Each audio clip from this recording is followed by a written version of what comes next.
This is session 12. Let me welcome again the Secretary for Commerce, Economic Development and his team. This session is on innovation and communications and technology. Secretary, I will highlight the main points of the policy area of communications and technology. On broadcasting, we will continue to promote the development of digital terrestrial television and digital audio broadcasting. For television broadcasting licenses, we will continue to assist in handling the remaining work relating to the two applications of domestic free TV licenses and the applications for renewal of the two domestic free TV licenses. I understand the Communications Authority is now actively discussing the details and requirements of the new licenses with the two applicants, and they have got the approval in principle. And we are unable to commence although we are unable to commence the construction of RTHK's new broadcasting house as scheduled, they will continue to implement various development projects to fulfill its mission as a public service broadcaster.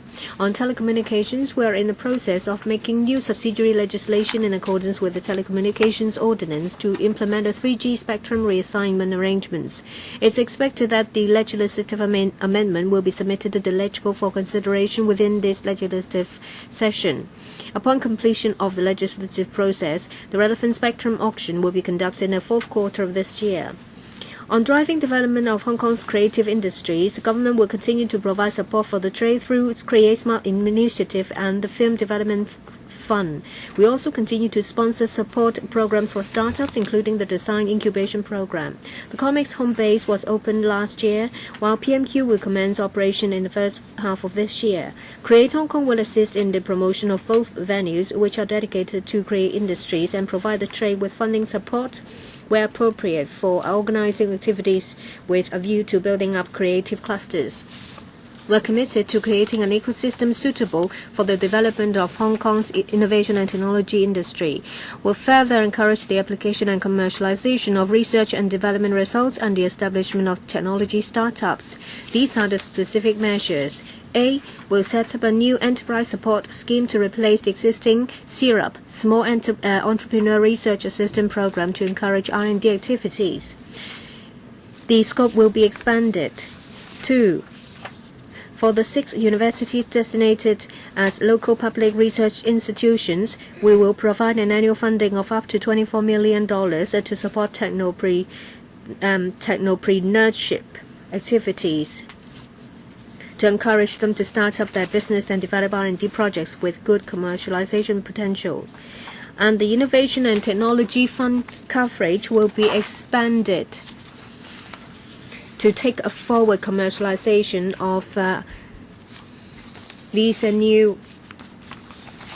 new coverage.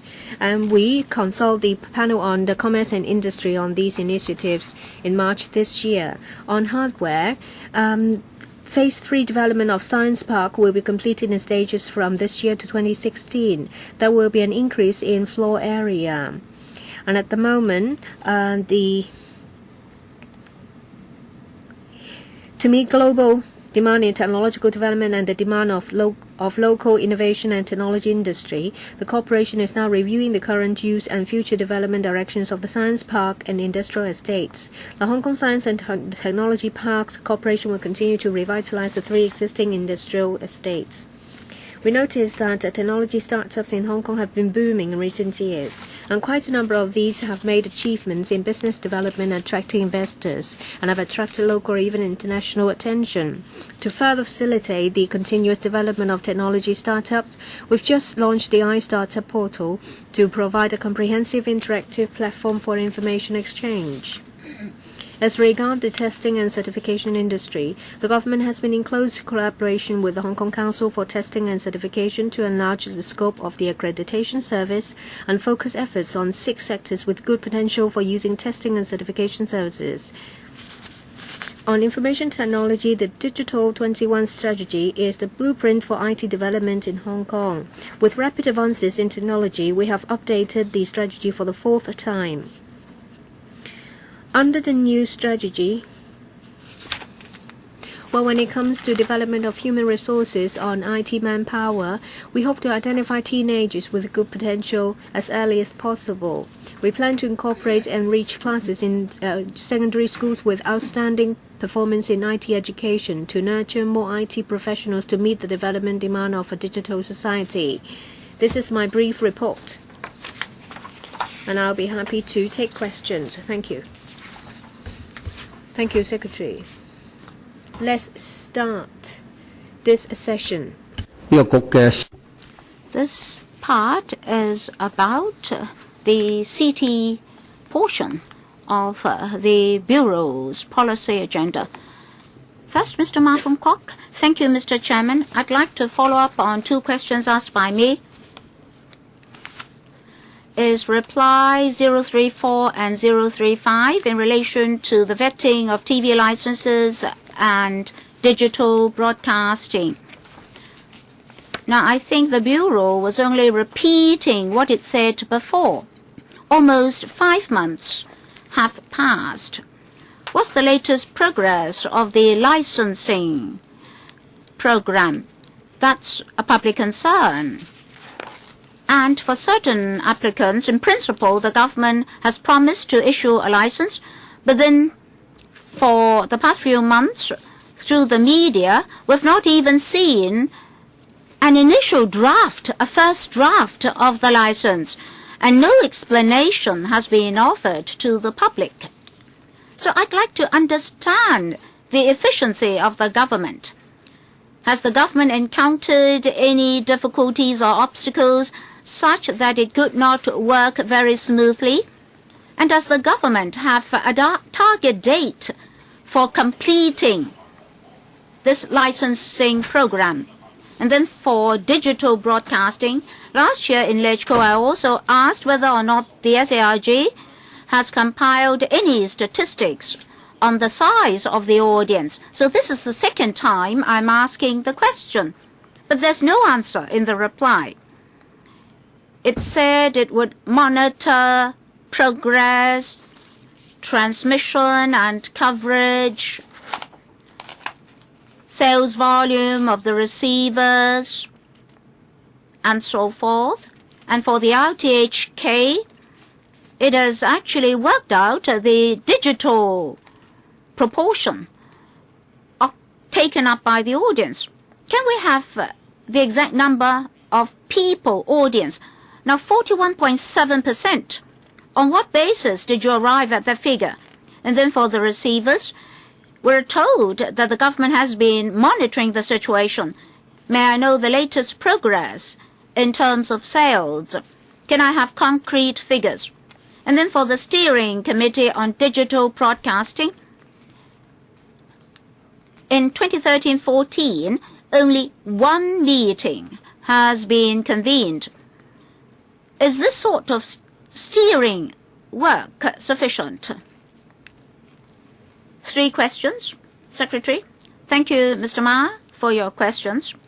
For the issuance of licenses for the new applicants, we've not met with obstacles, but then we have to obtain more information from them. I mean, it is the Communications Authority that has to obtain more information, and the applicants themselves have some organizational restructuring to do. I understand that the Communications Authority, the CA, will work out with the applicants the licensing conditions. That's the work of the CA. We're all actively pursuing our objectives. And when the time comes, we'll go to the CA in Council to obtain its approval. Now for digital broadcasting, this 41.7% mentioned by Mr. Ma came from a survey, a 7-day survey. As regards the work of the Steering Committee, I'll defer to the Permanent Secretary. Thank you, Chairman. The Steering Committee is under my chairmanship. In the past year, I held meetings with the relevant broadcasters. Now, this is our routine work, and with close liaison with the broadcasters. In relation to the promotion and publicity of digital broadcasting recently, we've stepped up liaison with these broadcasters.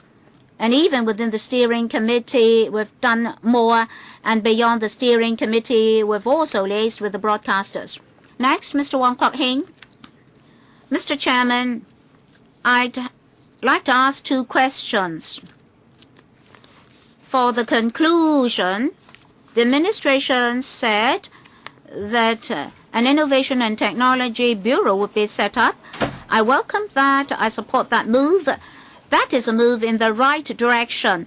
May I know the timetable for the establishment of that bureau? We all know that at present in the LegCo, if the administration wants to set up a new bureau, I'm afraid that it would encounter a lot of difficulties. Do you have any backup strategy? That's question 1. And then in your speaking notes, you mentioned that the Science Park Corporation will revitalize the existing industrial estates and the land resources involved. If you're only to revitalize the existing 3 industrial estates, are you too conservative? I don't think you are forward-looking enough. Why don't you plan for a 4th industrial estate? As regards the development of Chinese medicine, the Chinese medicine sector came to the LegCo earlier to strongly air their difficulties.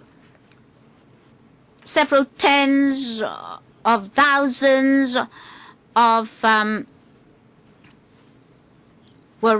ceiling height of over 10,000 feet has posed difficulties for them, for example.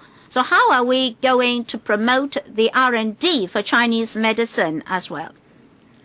Secretary, the proposed IT Bureau very soon will come to the relevant LegCo panel to do an introduction, and with support from the panel we'll do other tasks. We'll go to the Finance Committee, we'll create posts, and then go to the LegCo meeting. As Mr. Wong said, we may encounter difficulties and obstacles, but we do not have any backup policy or strategy. We'll head towards the establishment of this IT Bureau. So, you'll be dedicated to that goal, yes. With support from the LegCo and the industries, we would like to proceed as quickly as possible. As regards the Science Park and the industrial estates, I'll defer to the Commissioner. Thank you, Mr. Wong. For revitalization of industrial estates, some of them have not made full use of their land resources. Medicine, digital centers, etc. may take up such space, residual space. The policies on industrial estates were formulated back in the 1970s, so we are conducting a comprehensive review on the existing industrial estates. That review will be conducted in depth. We'll look into some fundamental issues, the mode of operation, the plot ratio, and so forth. I believe within this year we can complete that review. As regards the promotion of Chinese medicine, we do attach importance to that. As for scientific and technological support mentioned by Mr. Wong, the manufacturers do face some problems. The government has suggested that in the long run, they need good manufacturing practices, the GMPs. They have to improve their productivity. We have conducted training and updating of facilities. Together with the relevant institute of the Chinese University, we've tried to increase the provision of facilities. I'm pleased to tell Mr. Wong that in June, we'll present a detailed document to the LegCo to explain this issue. Mr. Charles Mok. Mr. Chairman, I'd like to ask about reply 254. Originally, I asked about the RTHK. I'd like to know very often that programs may be funded by different government departments. I asked for a table on the number of hours, where did they broadcast those programs, via TVB, ATV, or whatever. I gave them a table, but they're unwilling to fill out that table for various reasons. Members of the industry told me that RTHK programs aired through different broadcasters were charged different levels of fees depending on which departments they're from. Well, I'd like to have information on whether or not there's such a problem. Some people consider this rather unfair because TVB may have a higher viewing rate, so they charge a higher fee. So I'd like to have supplementary information on this. Let me ask my second question first. I also asked for a table, but again they refused to answer my question. Is reply 051. We understand that at the moment, the administration is advocating for open data.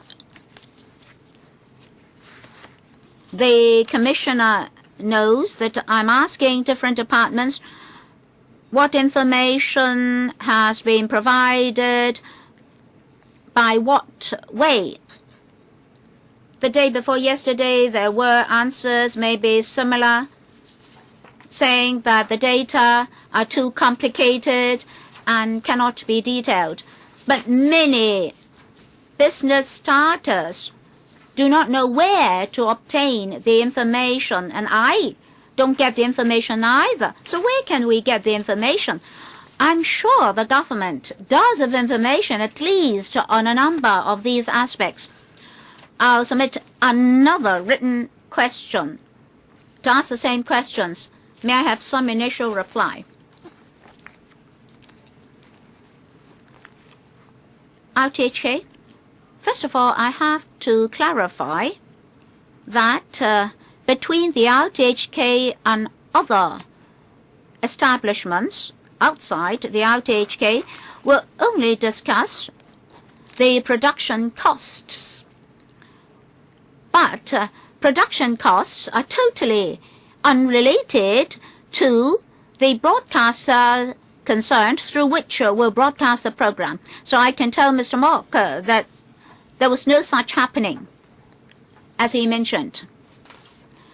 For computer formats, for dissemination of information, at the moment we've already got 15 types covering several thousand data sets.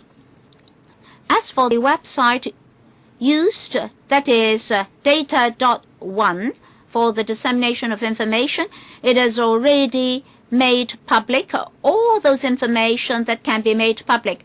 So we can easily give those 15 types to Mr. Mok. If he surfs our website, he'll immediately get all the information.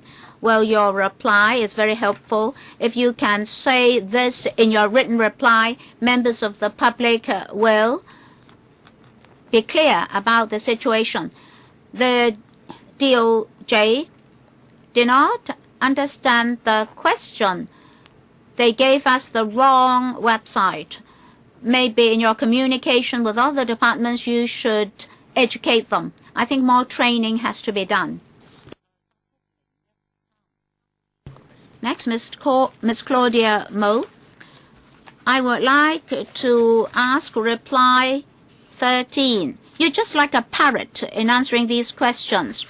Well, of course, the broadcasters have been licensed. We're asking for extra information, but then they're told nothing. They didn't know what was happening. Well, almost half a year have elapsed. Understand that after formally obtaining a license, they have to start broadcasting within a year. Well, by the end of next year, the licenses of TVB and ATV will have to be renewed because they're expiring. Can you guarantee to us that before November next year, the new applicants will formally get their free TV license? That's my first question. And in 003, I have read both the question and the answer, and I burst out laughing. Hong Kong TV of Ricky Wong announced to start operation on the 1st of July, but there was no assistance from the administration. And all of a sudden, the administration put in a lot of stumbling blocks, stopping them from starting operation on the 1st of July. I would like to hear from the communication authorities again. Previously, in the ITBB panel, the communication authority answered that in relation to the mobile TV license of Ricky Wong under the broadcasting ordinance,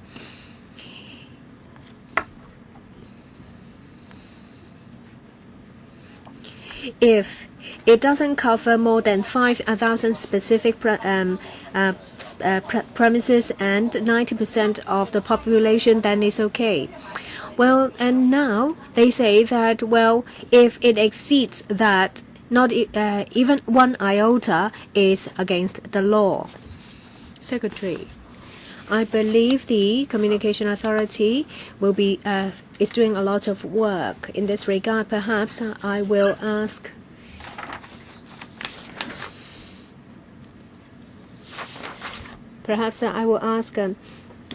the Commissioner to say something.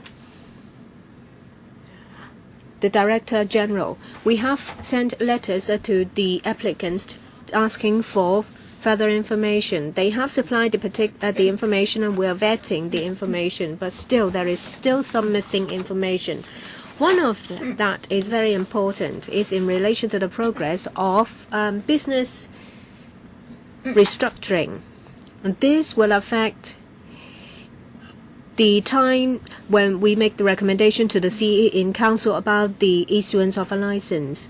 And we've just received the draft license from the DOJ. We have forwarded the same to the 2 applicants. So in the coming future, we will start discussion on the terms and conditions of the license. We attach a lot of importance on the remaining work of the free TV, domestic TV license. We're waiting for all the information, and as soon as possible, we'll make a recommendation to the CE in Council. Timetable, what about timetable? Is there a deadline? Well, it depends on when the applicant will furnish all the information and complete the business restructuring. So what about Ricky Wong? In relation to Ricky Wong, we're talking about 2 areas under the law. Well, let's not talk about Ricky Wong. Well, let's talk about the Hong Kong Mobile TV Network. When the carrier license they have obtained under Schedule 1 is that they cannot provide a fixed service. If it's a fixed service, they can't even provide a service to 1 customer. Next, Mr. Raymond Chan is 129 in relation to the mobile app of the government. In the past 2 years, they have launched close to 100 such apps. Some of them are successful and some not. Most successful one is one of the observatory. There is a download rate of 3.8 million. That is another one is a notification of from the Hong Kong government. It has a download rate of 600,000. These are developed within the department, but there are some poor examples. Say, for example, the Create Hong Kong. There is an app. Only 729 download rate, and they have spent $360,000 on it. And there is another one, and which is really poor because there's only been downloaded 10 times, but $128,000 has been spent on it. I talk about the download rate, which is the most simple, which is the simplest. But sometimes after you've downloaded it, it simply crash. So do you have any indicators to assess the how effective these apps are? And well, the money spent, does it only cover the development of the apps? Does it include publicity as well? What about further development? And the budget, is it under the purview of the department of or the OGCIO? Who oversees the budget and make sure that money is well spent? And I see that some of them are quite expensive, over $1 million. For the library one, $3 million. So how can we audit it for value of money? Mr. Lai, thank you. The OGCIO supports different departments, including providing training, technical guidance,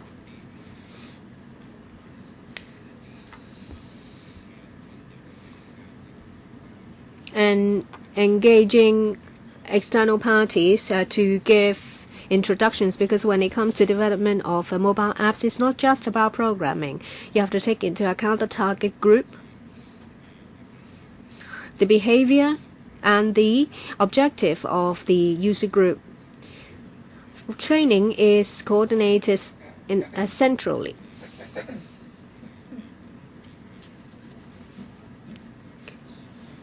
And it's for the department to design the content of the apps, keeping in mind their target group.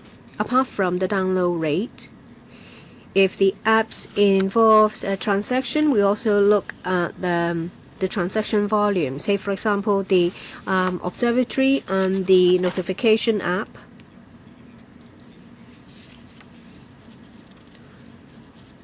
We can also use the hit rate. Is the assessment done by the department or the government as a whole?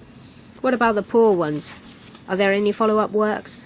We will give them the information. So once the app is developed, it's left to its own devices.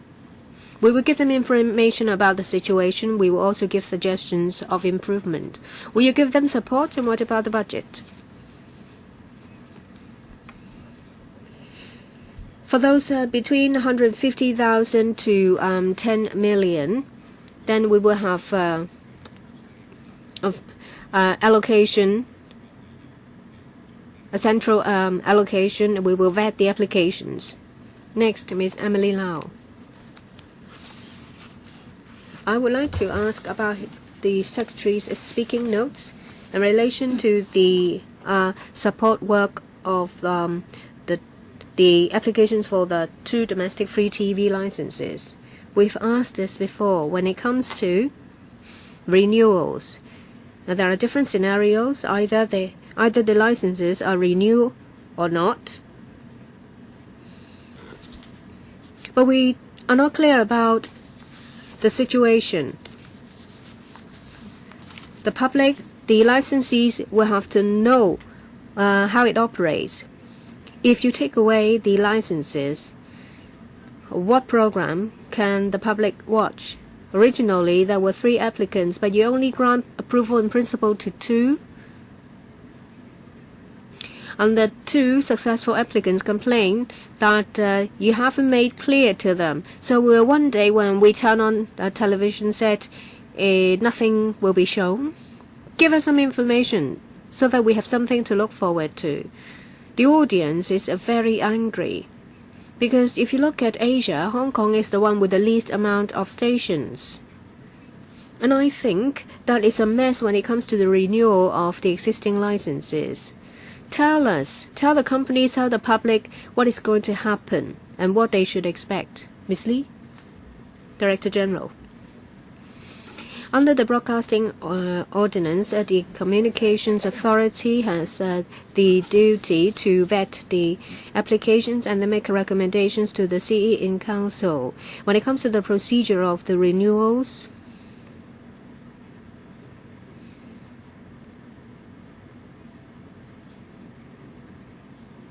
and the factors to be considered by the Communication Authority in its consideration we have already explained in the panel.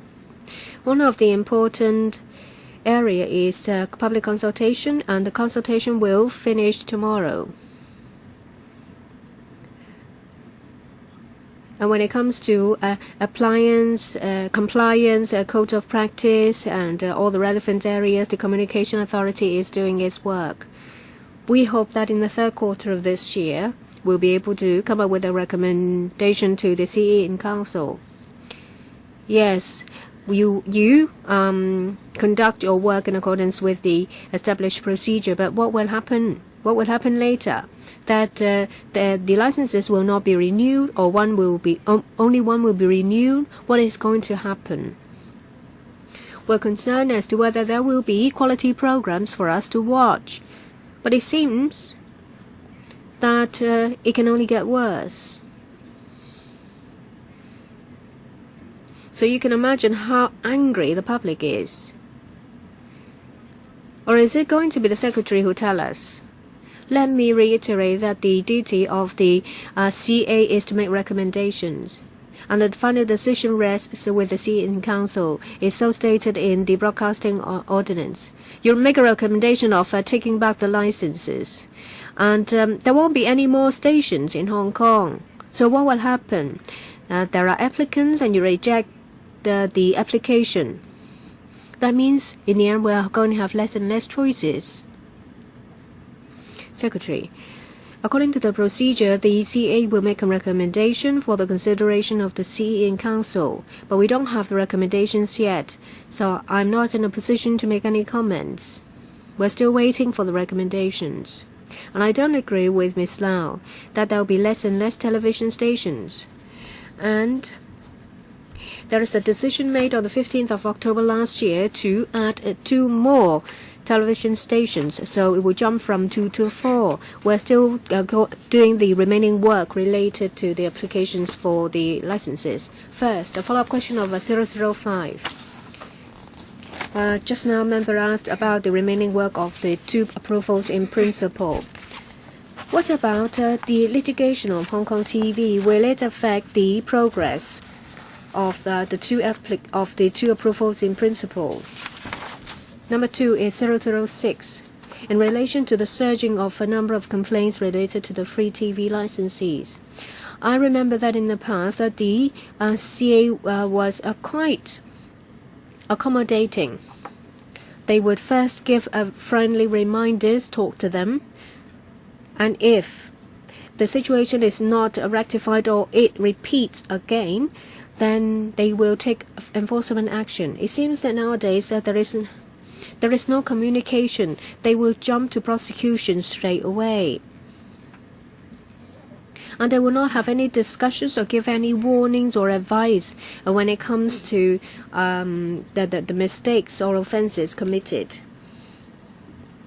So is there a communication breakdown there? And in the Secretary's speaking notes, last paragraph is about the Innovation and Technology Bureau.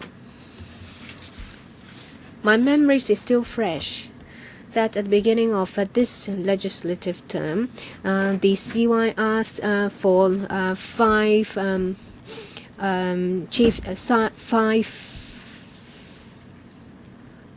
and to add more chief secretaries and also more bureaus, but it seems that more of them have disappeared than those that come about.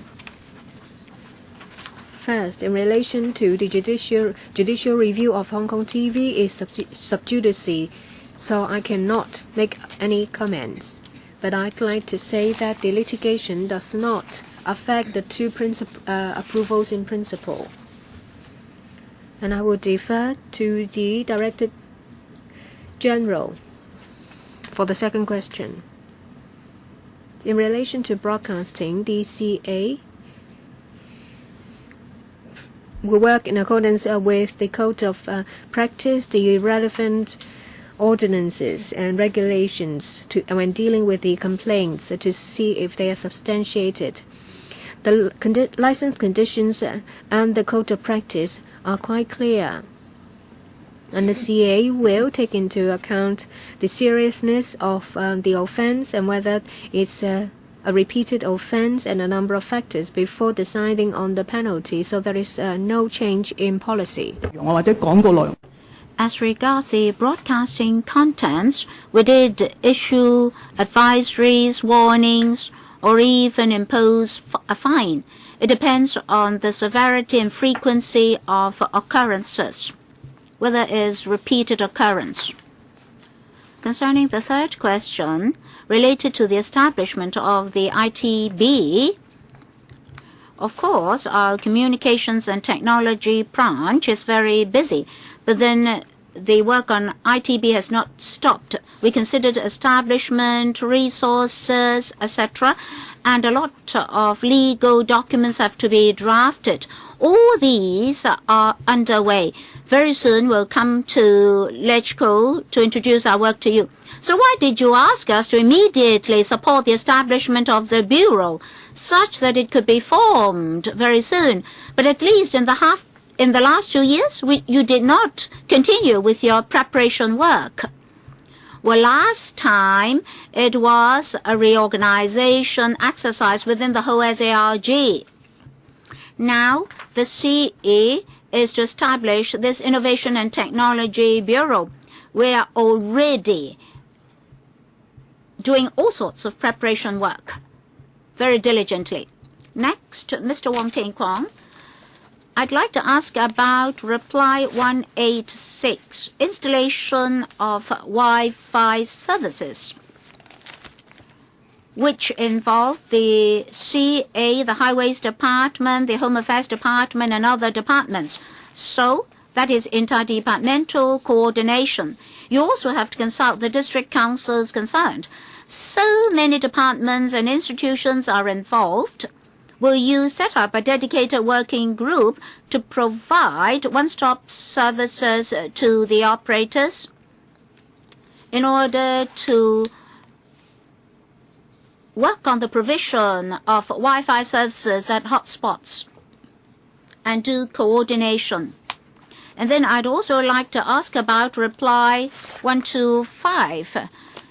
The enterprise support program is mentioned. When will it be established? Concerning the vetting of applications for assistance, if the applications fall through, what about the information provided? To whom will the intellectual property belong? As regards the provision of Wi-Fi services in government facilities, I understand that the OGCIO and the Communications Authority are already doing interdepartmental coordination. May I defer to the Government Chief Information Officer? Yes, please, GCIO. Concerning the provision of Wi-Fi services in government properties, we can directly contact the owner of the building concerned. Sometimes the Architectural Services Department may have to be involved. Professional electrical engineers may have to be involved as well. As for the provision on certain installations like lampposts, we are conducting tests. Yes, we have to do interdepartmental coordination. The task has already been taken up by the Highways Department, Transport Department, Planning Department, and Lands Department. We have to coordinate with the operators in terms of installations, road excavation, installation safety, and other issues may be involved. Now, in Shatin, we've identified certain lampposts for installation, but we have to study visual impact, safety issues, and so forth. We have to consult the district council as well, so we're doing coordination already. The second question is about the enterprise support program. that is under the Innovation and Technology Commission. Maybe I should defer to the Commissioner. Mr. Chairman, in the relevant electrical panel, members were informed that this is to replace the existing support program for SMEs. I'd like to thank members for their support at the panel meeting last month, where to do detailed planning in relation to modus operandi, resources required, and so forth. Should the ITC provide all the funds? Should the Science Park provide some funding as well?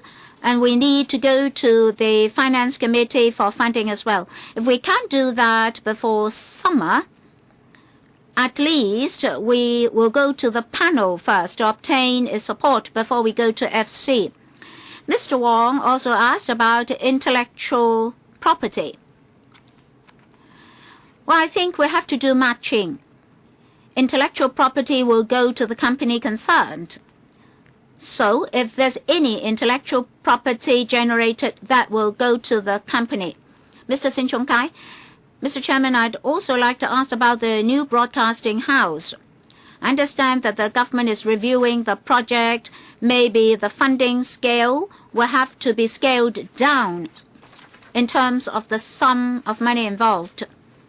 As for the RTHK, every night I try to view channels 31, 32, and 33.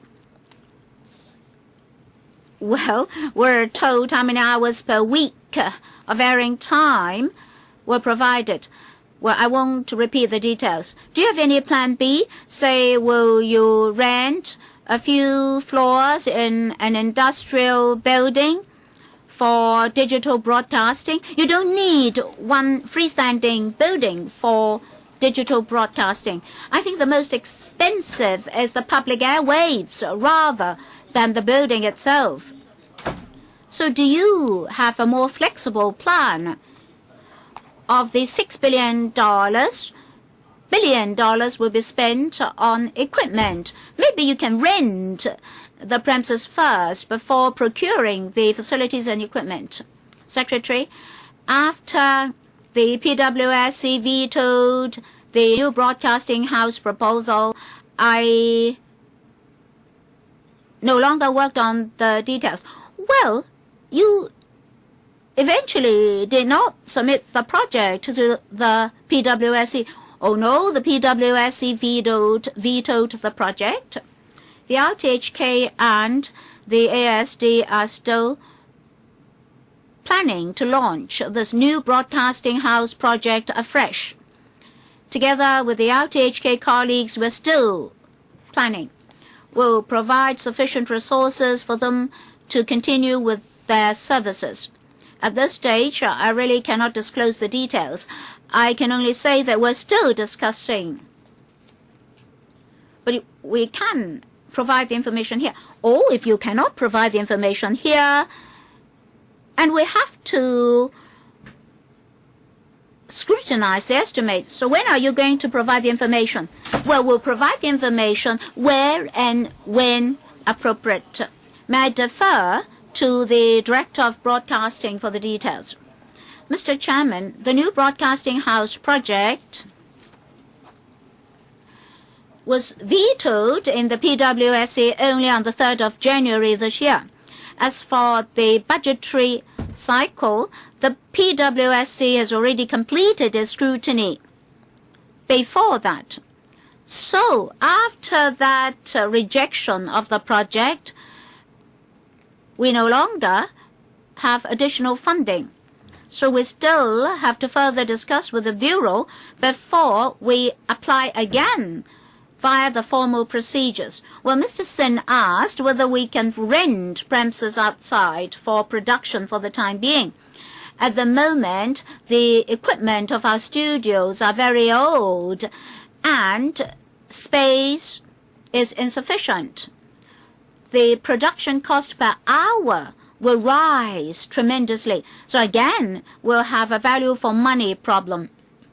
What about your plan C then? Because that's not in the budget. So when will you come again? What about your plan C? By how much would you like to enhance your productivity? Well, first of all, we'll continue with this new broadcasting house project, even though it has been vetoed. We'll continue to discuss with our RTHK colleagues in order to provide the appropriate facilities. We'll come back where and when appropriate. All right, where and when appropriate. Mr. Martin Liu, I first of all would like to ask about reply 030, the Film Development Fund and the Film Loan Support Fund would be there to provide support. But since July 2007, there's not been any new loan applications. I wonder whether it's because the application procedures are too complicated, such that we didn't see so many applications. That has something to do with cost effectiveness. As for creative industries, we only have the Smart Hong Kong and the Comics Home Base projects and the PMQ. What about the training of cultural and creative talents? Any support measures? And then I'd also like to ask about reply 091.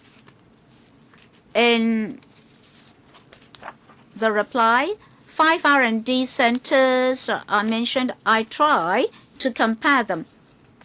For those R&D centers on nanotechnology,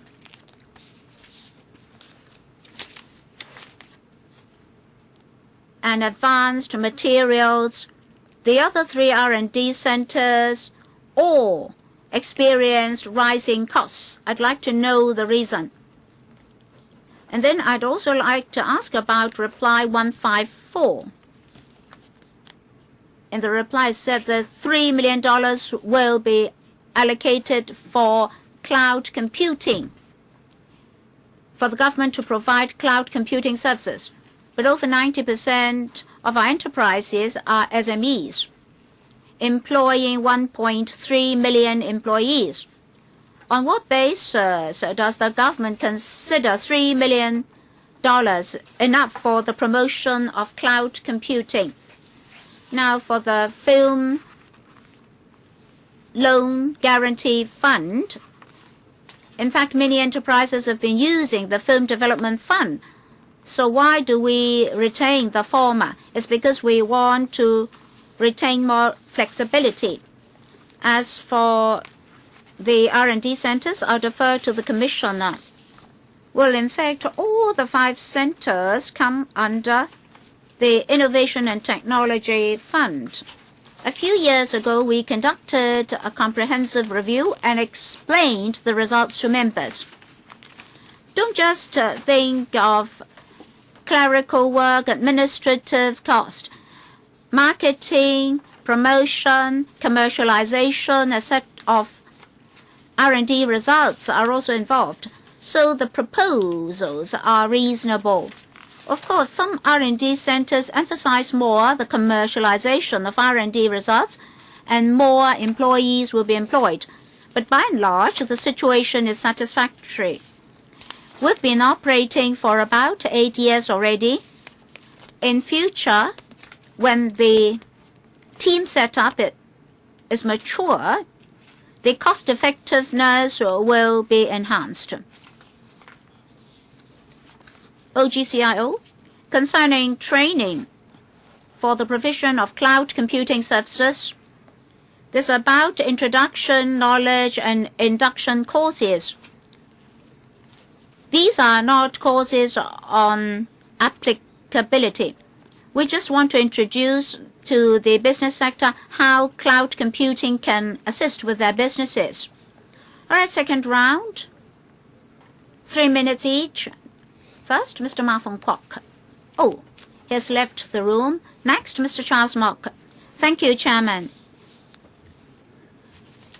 I'd like to ask about reply 046. Many outlying islands and rural areas in the new territories said that they had no wide broadband services. They could not obtain broadband services, and many operators told us that they had difficulties in entering those areas. So I'd like to obtain details on applications, reasons for rejection, number of applications, etc., which departments are involved, which departments rejected the applications, and so forth. I understand that it was not the CA rejecting the applications. It's the Highways Department, Lands Department, and so forth rejecting the applications. But what about collective licenses and excavation permits? I'd like to know more details. I find it regrettable that, the Lands Department is not here. And the Lands Department said that they don't have the information about the application for excavation permit in remote areas. I don't know whether it is because that they don't want to take up the information, because it's impossible that they don't have it.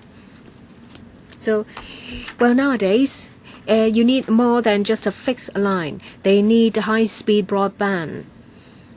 Well, with the CA here, I would like to ask, how can you do better when it comes to coordination?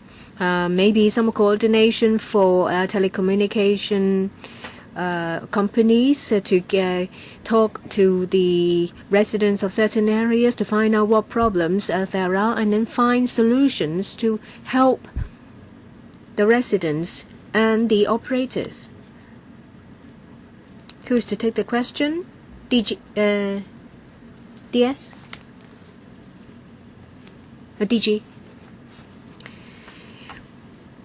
We do our best to assist and encourage telecommunication companies to provide broadband services. But there is only so much we can do. If it involves excavation, we will have to get a license, a block license from the highways, from the Lands Department. We can we can have meetings with the Lands Department and the operators and do some coordination work. But in the end, it's not the CA who give approval to these licenses, so we can only help. I think you can do more than just help. Take the initiative to do more. Otherwise, the ball is just being kicked to the court of the public or telecommunication companies. I think you should stop passing the buck. So I think you should maybe put in more effort. Yes. Next, Ms. Emily Lau. I want to ask about the RTHK. So what is going on? I think everyone is at loggerheads now. It's a stalemate. They want to produce new programs, and no one knows how long it will take to get the new broadcasting house through. And they don't have additional funding from the budget. What is going to happen? Is it the case that they have to stop providing certain services? They have to lay off people? What is going to happen? Director, have you considered doing the approach of the landfills and incinerator? You are funny. You are funny, Chairman. You want to just dump it at landfills or incinerate it. What do you mean, Chairman? Why do you bring this up? Because it's stopped by the council. Chairman, be careful of what you said. Secretary, even with a new broadcasting house, it's scheduled to operate in 2018, even with funding approval of the new broadcasting house. We are concerned about our current services. We're discussing about what resources is required to provide service. We need time to make preparations. At the right time, we will seek funding approval from you. And now we're discussing about how much resources is needed. And it's not at the stage when we can tell you how much. So the Secretary is saying that they're having discussions. Although there is no funding allocation from this budget, they don't rule out the possibility that in the coming few months they will come and seek funding approval from the Finance Committee. Is it the case that they are having discussions? With whom? And how can we help you to come up with a plan?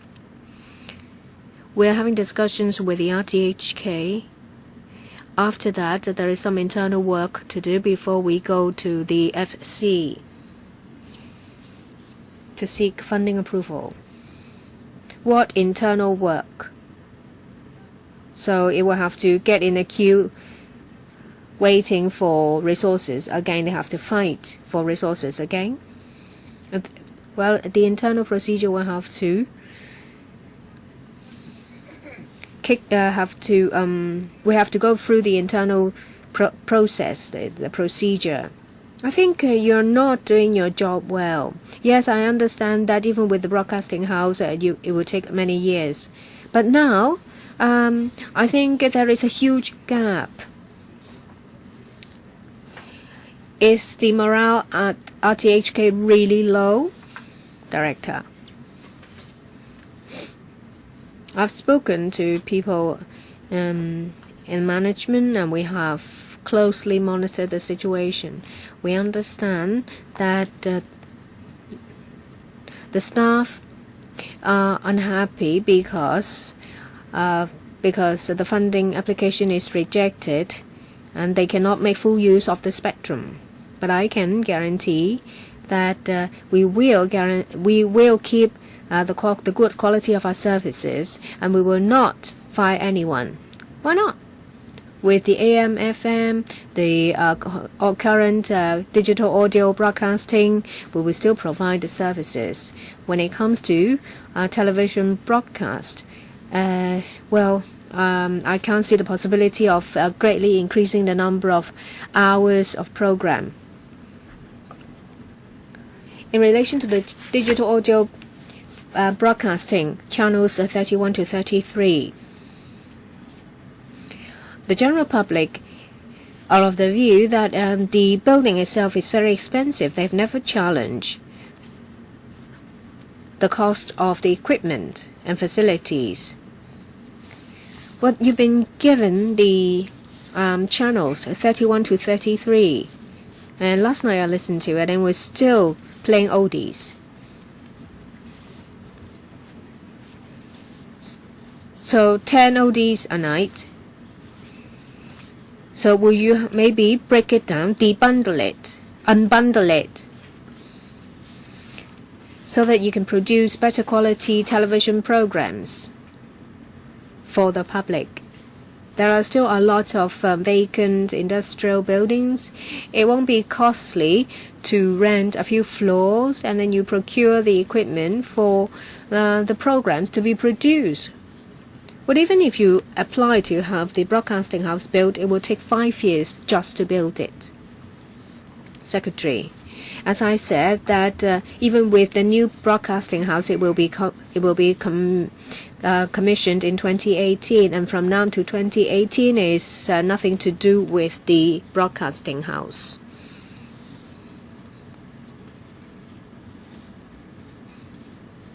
Of course, there will be resources put in to provide these services, and I will defer to the director in relation to the 3 channels. We've been given the documentary channels free by the central authority, by the CCTV, and they are 24-hour broadcasting. And Mr. Sin talks about channel 32, about the oldies. It's actually it's a live broadcast channel where there is electrical meetings, and we will broadcast it live. But without electrical meetings, well, but for electrical meetings we have live streaming. it's just a waste of airwaves. We have live streaming, so you don't need to broadcast live our meetings just to fill up the slot. Will you, as soon as possible, produce some programs?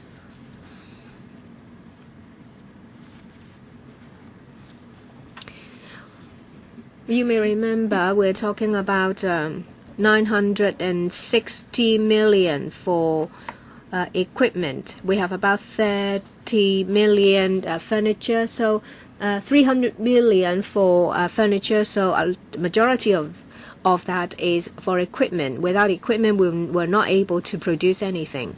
Mr. Charles Mok, I would like to ask Mr. Wong and Ms. Wong, the Commissioner, in relation to the syrup. Is it because the application has stopped already, or one can still make applications? You can still make applications.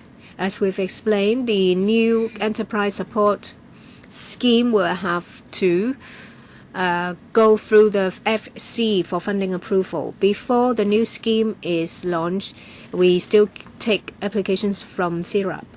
I don't know whether if you know. Well, the new scheme will affect the old scheme because the situation is different.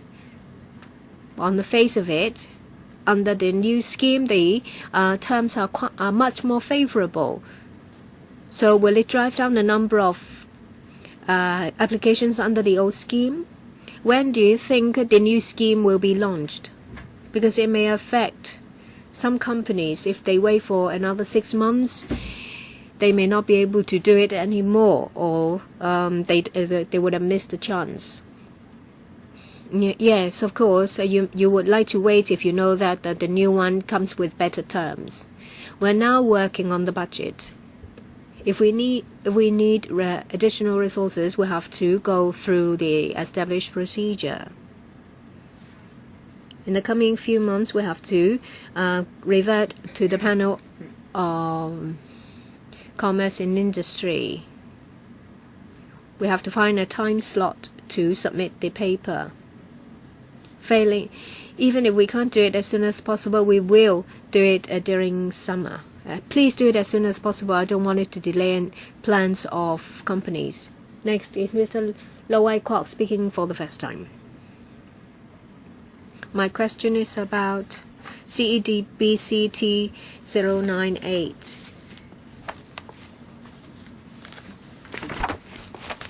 Cooperation with the Science and Technology Parks Corporation to revitalize the industrial estates. I'd like to declare that I'm a member of the board of the Science and Technology Parks Corporation, but I ask this question wearing the hat of the industry. If you are to develop the industry, you need innovation and technology. So land is important for both the industrial estates and the science and technology and the science parks. Now, for the science park, there is phase 3, and they run out of land. So, and even if there is land, it will be for residential blocks. So, is there any medium-term development strategy? Thank you. For Science Park is for R&D.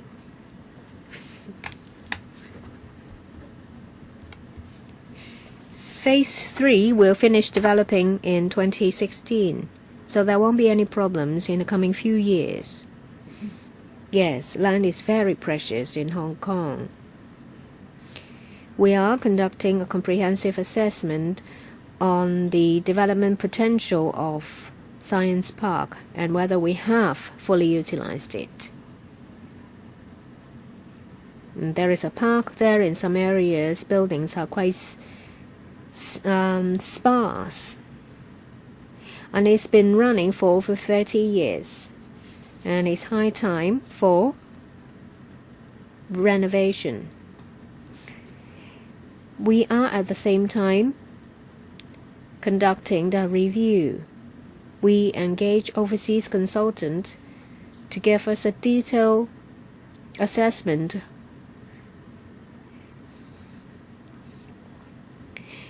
In Yuen Long, there is Wang Chao, there is Lok Ma Chao. We have already earmarked land for further development. Well, the concern of the sector is not unwarranted. If you cross from Lowu to Shenzhen, you'll see what's happening.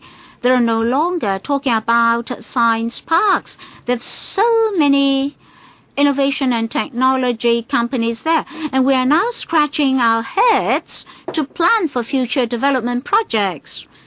But then we don't have space and land. The industry is concerned that even with the establishment of an IT bureau, that bureau will only be providing lip service without concrete contribution to the industry. Next, Ms. Emily Lau, 2 minutes. Concerning the enterprise support program to replace the assistance program for the SMEs, the subvention will be capped at $10 million. Well, to some people, $10 million may be a huge sum, but the industry told me that $10 million is really too little. I understand that the secretary is not a spendthrift. May I know the eligibility criteria? If you proceed in that way, even after a few decades, you'll be inching along your way. Well, we're not trying to save money. $10 million, we do not mean that is for all the companies. It's for the projects. Well, this is a 2-year cycle. You ask, they can't complete it in 2 years. But we'll have cycles after cycles. It will be too long to wait for 2 years. So the Innovation and Technology Fund will encourage group activities. Well, an applicant can submit 4 programs, say cloud computing, safety, and so forth. And 4 proposals will be vetted concurrently. Of course, the proposals have to be written well, but we allow an applicant to submit more than 1 project. Recently, one university has collaborated with a very famous company on aircraft maintenance and repair, and they also submitted more than 1 project. Well, I want the commissioner to know that we all support her work. She should start more initiatives such that Hong Kong can develop it in this respect expeditiously. We're very worried that you're only inching along your development path. All right, so much for this session. The next session will start at 5:30 p.m., so please take a rest.